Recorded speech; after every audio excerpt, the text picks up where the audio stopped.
Immediately after President William Samoei Ruto assumed office, the two top cops left office. Inspector General of Police said he has health challenges and would want to go and relax. The director of the Criminal Investigation Department, DCI, resigned from office. But Kenyans were not convinced that these two gentlemen left office, the former from health challenges and the latter just resigning. And indeed, they were proved right. Not long after, President William Ruto said he had fired the DCI director, Bwana Kinoti. Today, I wish to ask the government, and in particular President William Samoei Ruto, to go slow on what appears to be outright revenge, what appears to be hunting down officers of the former regime. I wish to remind the President of 2002 when President Moi left. Not of the symbolic Sally Kosgei shedding tears on the lawns of State House, Nairobi, as Moi was set to board the helicopter that was there with the captain. That was understandable. But I wish to remind the President of the perception among the people of the Kalenjin nation that the Kibaki regime that had replaced Moi was hounding them out of office. That the new administration headed by Mwai Kibaki was indeed harassing the Kalenjin in public service. So strong was this perception of Kibaki removing the Kalenjin from office that I need not remind President William Samoei Ruto of what happened in 2007. But in case people have forgotten, it's my duty to remind them that when 5 years later in 2007, President Kibaki was facing an election, the Kalenjin people to a man voted for Raila Odinga, the man they fondly referred to as Arap Mibei. There could have been many other factors, including cooked ones. But top on the list of why the Kalenjin to a man voted for Arap Mibei, Raila Odinga, was because the community felt the Kibaki administration had removed their sons and daughters from office. I don't think President William Ruto will want to bear that tag. But you can see around us a president in a hurry to replace people who served under Uhuru Kenyatta. But let me also remind the nation, as a duty I have, and also ask the president and the government to remember that every country must have a backbone, a structure that remains in place even when politicians go for each other. Even when political systems break down. We at Nairobi Review appreciate the support you have given Herman Manyora's YouTube channel. Through your financial support, we've been able to reach millions of Kenyans and produce quality content every single day. It hasn't been easy, and therefore we appreciate you for subscribing, sharing, and watching us every single day. Whether you're a long-term fan or just discovering this YouTube channel, your financial support can make a huge difference. You can M-Pesa us via 0768 074 076 or use till number 964 4543.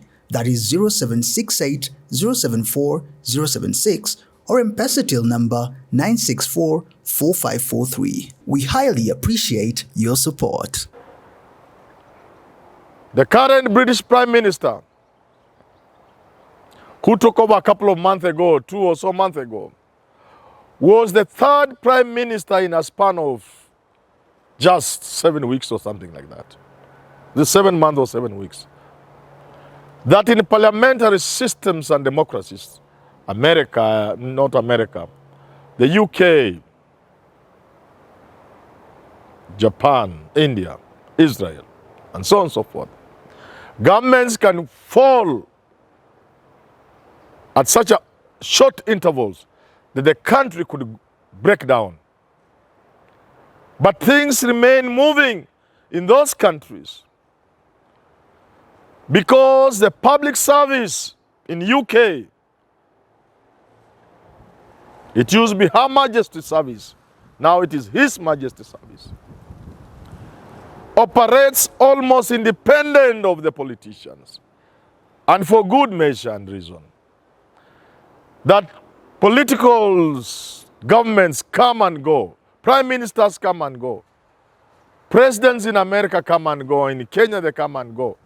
But perpetuity and continuity and stability of any country depends on a stable public service. It therefore behoves everyone who becomes president not to touch that structure called the public service. At least not in a manner that harasses the civil servants and the public servants. It is therefore important that when one takes over office of the president, they should replace the men and women who are normally called the president's men. Even in America, there are those people who go with the president to give room and chance to the new president, the incoming president, to form his team to deliver on his mandate to the American people. That's why I do not agree with those people who are faulting Gachagua for saying that they will first employ their people, put them in government. That's normal. You cannot run government with those who oppose you, who oppose your policies. You form a government unless you are Abraham Lincoln, such a statesman who solved the political problems by forming a cabinet of rivals. But under normal circumstances, you form government with like-minded people. But that's as far as it goes. It is a layer at the top that will formulate policies and oversee the execution of those policies to ensure your manifesto, your thinking, your ideology, your philosophy, your view of life and what a country should be, your vision is actually implemented. That's why they are the president's men. You can add the president's women.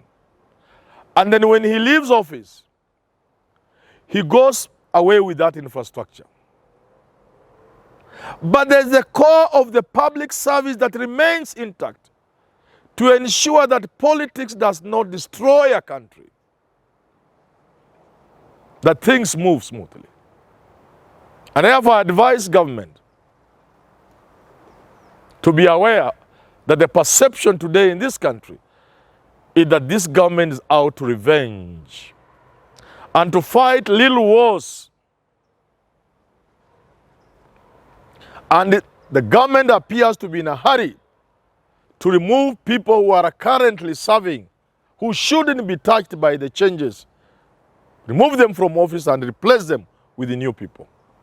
Granted, as you campaign, you have many people who you will need to reward. That is known. It's across the world. People think it's a Kenyan issue. No. Anybody who campaigns will have men and women who assist him, to whom he is indebted, who must be rewarded, who must be given appointments, positions, and contracts. That is normal, standard across the world. But that should not mean that the government will terminate binding contracts of Kenyans who had signed contracts to run for 3 years or whatever year the contract, whatever time is remaining, unless they have run afoul of the law, unless they are leaving office because of mistakes they have made. But we cannot have a government running people out of office merely to replace them with other people. We cannot have a government out to push people out of office merely to show the past regime that you are in power. Everybody knows the President of the Republic of Kenya, as per law established, is William Samoei Ruto. The government and the president indeed need not do anything to show they are in power, because they are already in power. You cannot punish a Kenyan merely to punish Uhuru Kenyatta or Raila Odinga. No. We will not allow that, because to do so is to do great disservice to ourselves as a people. Because I want to imagine a situation where civil servants are scared. Even today, I want to point out to the government, those in office are not at their optimum level, because this is our country and we have friends all over the country who are doing jobs. People have packed things. Why can't the president do a spot check one morning? One morning, do what Magufuli did when he rounded bureaus, forex bureaus, and found huge sacks of dollars. Just raid these parastatal heads. You'll find they don't even have those pictures you normally see on the wall. They have packed their things, because especially those who know they may be perceived to be Raila or Uhuru Kenyatta people, either because their names start in a certain way, with certain letters, or they are perceived to have been close to Uhuru Kenyatta. They are not working. They don't know when the axe will fall. A country can't be in that state. I beseech the president and the government, let us not be in a hurry to replace other Kenyans with other Kenyans. Undertake a very comprehensive review of the state of the public service and of people who may need to be relieved of their duties. And when this must come before the expiry of a contract, there must be very compelling and convincing reasons why a guy who still has 2 years of his contract running should be removed from office.